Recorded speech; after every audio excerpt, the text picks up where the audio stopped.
Neyse Mani Atölyesi'nden herkese merhabalar. Bu dersimizde neyden dem ses nasıl çıkar? Neyden dem ses çıkartırken dikkat etmemiz gereken hususlar nelerdir?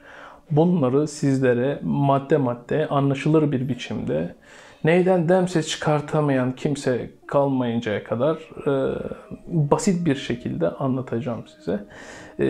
Bu videoların devamında diğer hususlar, neyden dem ses çıkartırken dudak pozisyonumuz, neyden dem ses çıkartırken baş farenin formu, neyden dem ses çıkartırken neyin kalitesi, neyden dem ses çıkartırken nefesimizi nasıl kullandığımız gibi hususlardan bahsedeceğim.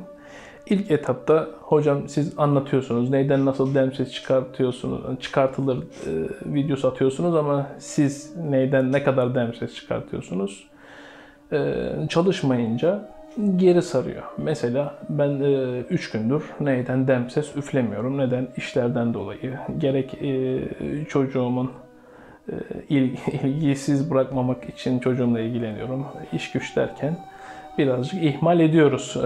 Bundan dolayı biraz dudak kaslarımda gerileme olmuş olabilir. Fakat olsa bile ufak antrenmanlarla yine tekrar eski formuna kavuşturmak da benim elimde.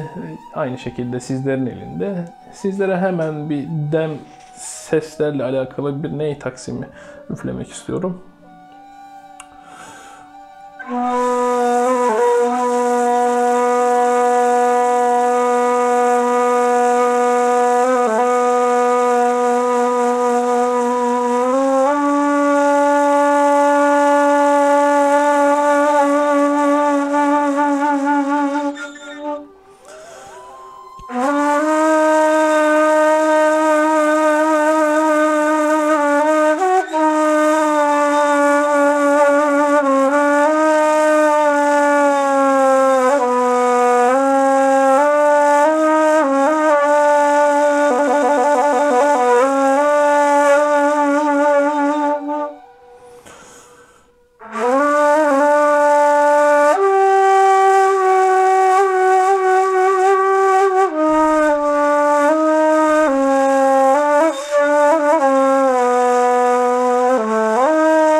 Evet arkadaşlar,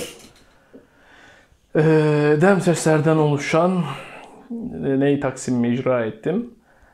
Bu arada gözlerimi tam açamıyorum çünkü ışıklandırma softbox biraz yüzüme vuruyor. Gözlerim de biraz benim hassas olduğundan dolayı gözlerim biraz kısık çıkabilir. Bir de yorgun olduğumdan dolayı kelimeleri tam olarak dile getiremiyor olabilirim. Sürçülisanımız olmuşsa affola. Sonrasında basamak basamak, madde madde dersimize geçelim. Birinci madde baş fare formu. Neyde en önemli olan unsur baş fare. Sonrasında neyin kalitesi, kamışın entonasyonu ve içindeki titreşimin nasıl olduğu önemli.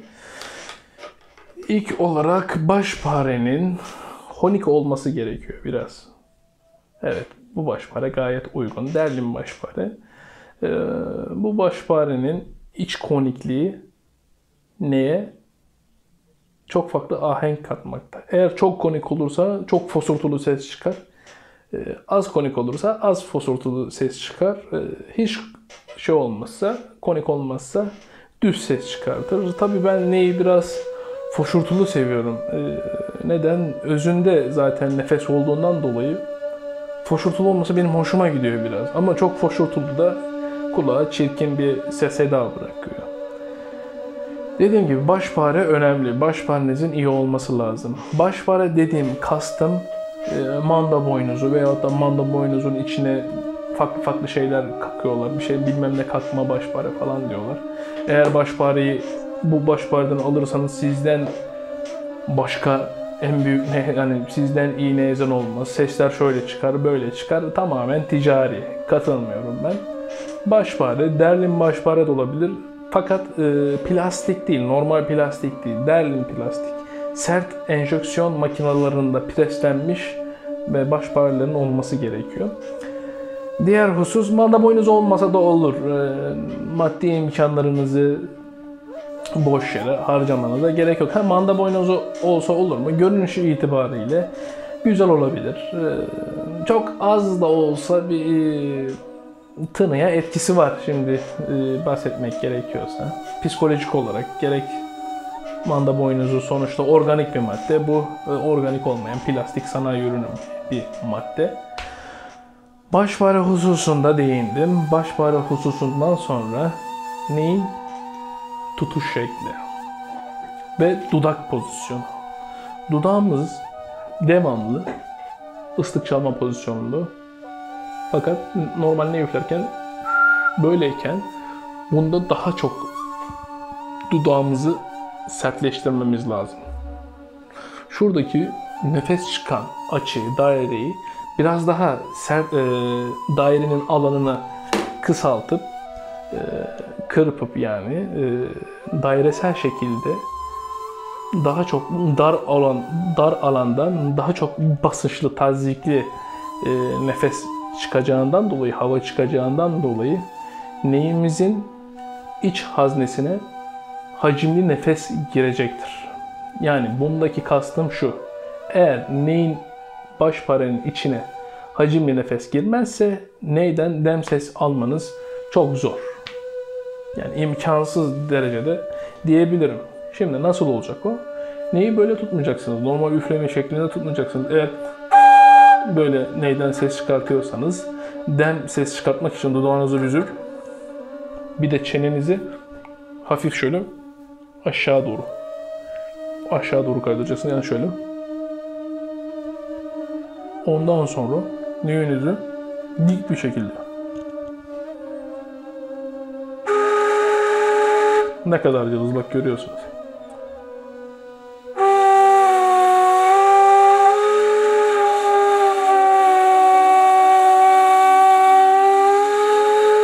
Gidiyor. Fark ettiniz mi? Neden? Nefes ekseninden başparenin iç haznesi ayrılıyor. Merkezi terk ediyor. Merkezi terk edince ne oluyor? Bütün nefes çoğu dışarı çıkıyor. Bu şekilde yaparsanız neyden dem ses alamazsınız. Bunun çalışmasını nasıl yapacaksınız? Devamlı elinizde böyle.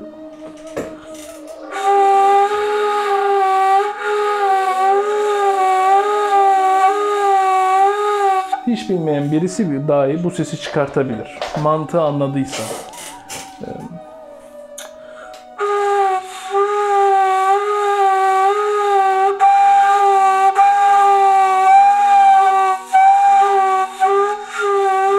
Gidiyor.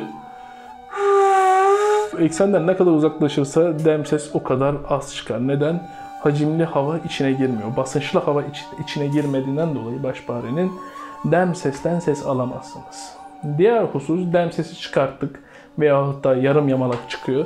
İlk önce neye ilk ses çıkartma konusundan başlarmış gibi böyle.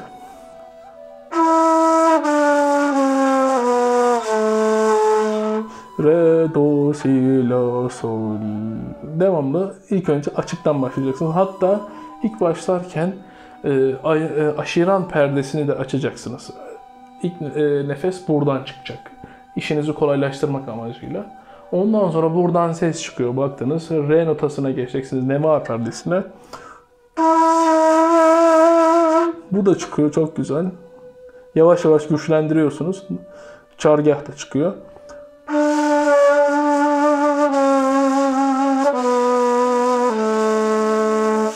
En zor Nefes kabarast perdesi. Bunu da çıkardıktan sonra devamlı alıştırmalar, devamlı alıştırmalar, devamlı alıştırmalar, devamlı alıştırmalar.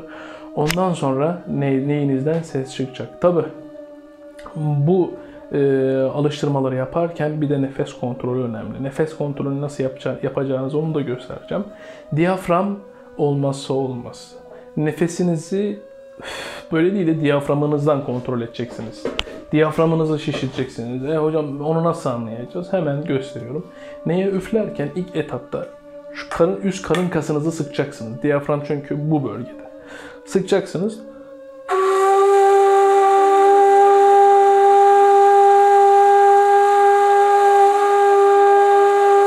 Diyafram odaklı nefesinizi gönderdiğiniz için hem kontrollü hem sağlam bir şekilde nefesinizi göndereceğinizden dolayı neyden dem sesi çıkartmanız daha kolay olur. Ama diğer türlü hem nefesiniz tükenir hem de çabalarınız boşa gider. Yani demek istediğim şu. Duruşunuz dik olacak. Diyaframdan destek alacaksınız. Diyaframınızı güçlendireceksiniz. Yani diyaframınızı sıkacaksınız. Şu üst karın kasınızı sıkacaksınız. Öyle üfleyeceksiniz. Bir de dudaklarınızı ilk anlattığım husus bütün kurallar geçerli. Şu şekilde.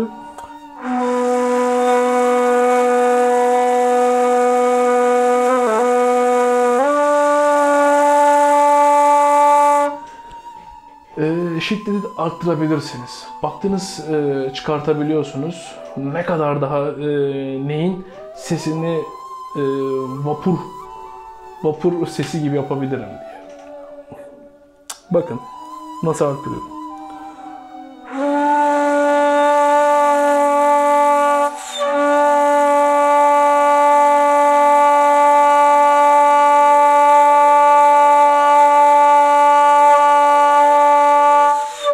Asıl neyden çıkan dem ses budur. Vapur sesi gibi. Ama bunda dediğim gibi bol bol dudak kaslarınızı geliştirmek için ne üflemeniz gerekiyor? Islık çalmanız gerekiyor. Yani toplumumuzda ne kadar yanlış anlaşılsa da ıslık çalacaksınız. Kimsenin olmadığı bir yerde. Yoksa bir bayan geçebilir. Siz ıslık çalsanız niyetiniz halis olabilir ama karşı taraf yanlış anlayabilir. Bu yüzden dolayı sıkıntıya düşebilirsiniz. Onun için kimsenin olmadığı yerlerde ıslık çalabilirsiniz. Veyahut da sessiz de ıslık çalabilirsiniz şu şekilde. Bu alıştırmalar, bu pratikler sizden neyden daha nasıl verimli ses çıkartabilirim sorusuna cevap olacaktır. Sonrasında devamlı nefes alıştırmaları, diyafram alıştırmaları bu konuya dikkat etmelisiniz. Dudaklarınızın ne üfledikten sonra ağrıması gerekiyor. Çünkü kaslar geliştikten sonra ağrımaya başlar. Niye? Hacimlerini arttırıyorlar, güçlerini arttırıyorlar.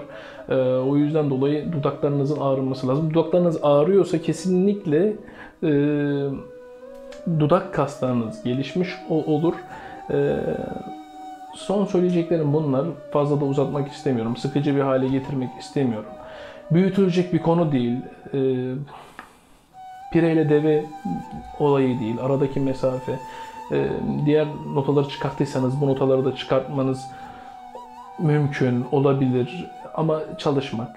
Dediğim gibi birinci husus, başpare hususu gösterdim nasıl ses çıkartacağınızı başpareden. İkinci husus honiklik, içindeki honiklik olması lazım başparenin. Çünkü turu sağlıklı atabilmesi için ilk nefesin çarptığı yer düzgün olması lazım. Üçüncüsü neyin kamışının kaliteli olması neyin kamışın, zamanında kesilmiş olması, tınılarının güzel olması, entonasyonun güzel olması. Bu konuyu da geçtikten sonra bol bol ıslık çalın. Yine tekrarlıyorum. Islık olmazsa olmaz. Bir de diyaframı nasıl etkili kullanabilirsiniz? Ondan da bahsettim. Arkadaşlar size anlatacağım neyden dem ses çıkartma hakkındaki bütün bildiklerim bu kadar. Belki aklıma gelmeyen şeyler de olabilir. Tekrardan söylüyorum, sürçülisan yapmışsak affola. Yanlış şeyler söylemiş olabiliriz belki bilinçsizce, belki günün yorgunluğundan dolayı farklı şeyler çıkabilir ağzımızdan. Aklınıza takılan sorular olabilirse YouTube kanalımın yorumlar kısmına yorumları bırakabilirsiniz. Veyahut da iletişime geçebilirsiniz. Telefon numaram 0531 259 50 23. Bu numaradan beni arayabilirsiniz. Herhangi bir soru sorabilirsiniz. Tabii gece sormayın. Çünkü uykulu vaziyette olduğum için arkadaşlar 12'ye kadar beni arayabilirsiniz. Gece 12'ye kadar. Dediğim bundan sonra size kalmış. Sizin başarınız, sizin özveriniz, sizin çalışmanız neyden dem ses çıkartmaya yeterli olacaktır. Ki eğer bu videoyu izliyorsanız da bir istek peşinde olduğunuz, bir arayış peşinde olduğunuzdan başarmanın yarısına gelmişsinizdir diye tahmin ediyorum. Çünkü Allah insanlara istek verir. İstek eğer kötü bir şey olsaydı Allah tarafından insanların içgüdüsel olarak içine verilmezdi, duygularına verilmezdi. İnşallah başarılı olursunuz. Devamlı çalışmak, dudak kaslarınızı devamlı geliştirmek için dediğim alıştırmaları, pratikleri yapmanız gerekiyor. Diyafram, dudak ve baş parı bir deneyin önemi. Size anlatmam gerekenler bunlar. İrtibatta kalın. YouTube kanalıma abone olun. Instagram adresim Neysema Atölyesi arkadaşlar. Yine aynı Neysema. Facebook'ta aynı. YouTube zaten biliyorsunuz kanalımın adı Neysema. Herkese mutlu, huzurlu, iyi günler. Kanalıma abone olmayı unutmayın. Herkese iyi seyirler. Sağ olun.